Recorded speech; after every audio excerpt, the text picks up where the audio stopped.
வணக்கம். இன்று சிக்கன் குழம்பு செய்யலான்னு இருக்கேன். முதல்ல சிக்கனை நல்லா கட் பண்ணிவிட்டு சின்ன சின்ன பீஸாக கட் பண்ணி அதில் மஞ்சளும் உப்பும் போட்டு நல்லா ஒரு 10 நிமிஷம் அதில் ஊற வச்சுருக்கேன். அடுத்ததாக சிக்கன் குழம்புக்கு ஏற்ப நம்ம ஆயிலில் இதை எடுத்துகிட்டு அதில் எண்ணெய் காஞ்சதும் அதில் பட்டையில் சேர்த்துக்கணும். அதுக்கப்புறம் ஏலக்காய் கொஞ்சம் சேர்த்துக்கணும். அதுக்கு அடுத்ததாக சோம்பு கொஞ்சம் சேர்த்துட்ருக்கேன். இதெல்லாம் நல்லா எண்ணெயிலே வதங்க விடணும். அடுத்தது நம்ம அதில் கொஞ்சம் கருவேப்பிலை சேர்த்துக்கணும். கருவேப்பிலை, சின்ன வெங்காயம் நான் அதில் கொஞ்சம் சேர்த்துக்கிட்டேன். அதெல்லாம் நல்லா எண்ணெயிலே வதங்க விடணும். எண்ணெயிலே நல்லா வதங்கிடணும். அடுத்ததாக நம்ம பெரிய வெங்காயம் நாம் கட் பண்ணி வச்சுருந்தேன். அதையும் சேர்த்துக்கிட்டேன். சின்ன வெங்காயம் போட்டோம்னா கொஞ்சம் ருசியாக இருக்கும். அதனால் அதையும் போட்டுட்டு கொஞ்சம் பெரிய வெங்காயமும் கட் பண்ணி சேர்த்துக்கிட்டேன். ரெண்டையும் நல்லா எண்ணெயிலே வதங்க விட்டாச்சு. பாருங்கள், நல்லா வதங்கிடுச்சு ஓரளவுக்கு.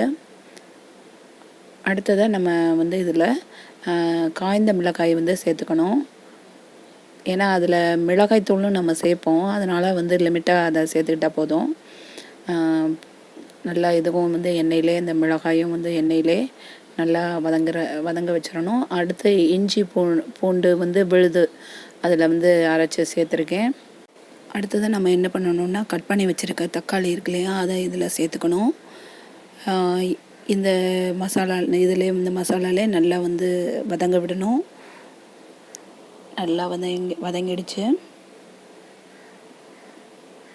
நல்லா எண்ணெயிலே நல்லா வதங்க விடணும். அடுத்தது நம்ம என்ன பண்ணணும்னா, இதில் கொஞ்சம் உப்பு கொஞ்சம் சேர்த்துக்கணும். ஏன்னா அந்த இது வதங்கி ரொம்ப சீக்கிரமாக இதை வதங்கிடும். உப்பு சேர்த்துட்டோம்னா, உப்பு மஞ்சத்தூளும் சேர்த்துட்டா சீக்கிரம் வதங்கிடும். அதனால் மஞ்சத்தூள் கொஞ்சம் சேர்த்துக்கிட்டேன், உப்பும் சேர்த்துட்டேன். இப்போ பாருங்கள், கொஞ்சம் சீக்கிரமாகவே அந்த இதெல்லாம் வதங்கிடும். வெங்காயமும் தக்காளியும் நல்லா வதங்கி வந்துடுச்சு. இப்போ நாம் இதில் மிளகாய்த்தூளை சேர்த்துக்கலாம். இப்போ மிளகாய்த்தூளும் மல்லித்தூளும் தனித்தனியாக நான் அரைச்சி வச்சுருக்கேன். இதில் முதல்ல மிளகாய்த்தூள் சேர்த்துக்கிட்டேன். அதை கொஞ்சம் நல்லா எண்ணெயிலே வதக்கிட்டேன். அடுத்தது மல்லித்தூள் சேர்த்துட்ருக்கேன்.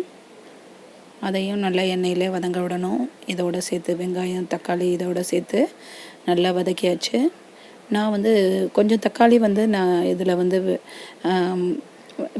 வெங்காயத்தோடு சேர்த்து வதக்கி விட்டேன்.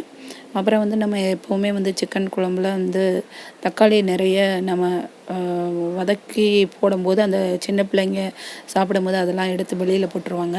ஸோ அதனால் நான் என்ன பண்ணியிருக்கேன்னா, கொஞ்சம் மிக்சியில் போட்டும் அதில் கொஞ்சம் சீரகம் தக்காளி இதெல்லாம் போட்டு அரைச்சிட்டு அதை இதில் கலந்து விட்டேன். நல்லா அதை வதக்கிட்ட பிறகு நான் மஞ்சளும் உப்பும் போட்டு ஊற வச்சுருந்தேன் இல்லையா சிக்கனை, அதை இதில் சேர்த்தாச்சு.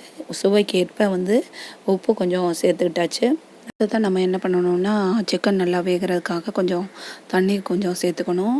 அது நமக்கு வீட்டில் இருக்கிற மெம்பர்ஸுக்கு ஏற்றாற் போல் கொஞ்சம் தண்ணியும் அதற்கு ஏற்றாற்போல் கலந்துக்கிட்டோம்னா சிக்கன் குழம்பு எல்லாருக்கும் போதுமானதாக இருக்கும். நான் அது போல் சேர்த்து நல்லா மூடி வச்சு நல்லா கொதிக்க விட்டுட்டேன். அடுத்து நம்ம நல்ல கொதி வந்துட்ட பிறகு அடுப்பை சிம்மில் வச்சு கறியை நல்லா வேக விடணும். நான் நல்லா வேக விட்டு இப்போ இந்த பக்குவத்துக்கு நம்ம அடுப்பை ஆஃப் பண்ணிடலாம். பாருங்கள், எண்ணெய் மிதந்து வந்துட்டால் அது நல்ல பக்குவம் அப்படின்னு நாம் இது பண்ணிக்கலாம். பாருங்கள், நல்லா எண்ணெய் நல்லா மிதந்து வந்திருக்கு. இந்த பக்குவத்தில் நாம் அடுப்பில் இருந்து இறக்கி நம்ம சாப்பிட்றதுக்கு இதை பயன்படுத்தலாம்.